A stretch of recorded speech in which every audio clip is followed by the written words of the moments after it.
Hey, what's up y'all? Ryan Wright with Wright Pro Wash. Today I want to show y'all how we would go about pressure washing a back patio slab. So let's go take a look at the slab and see what we're working with here. So here's the patio slab here. You can see we got a lot of bad red clay staining and such. A little bit of dirt here and there.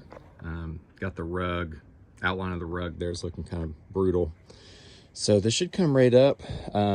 We've got us a surface cleaner here. We've got the pressure washer rigged up back there, just kind of thrown together. And we're gonna get after it. Let's transform this thing.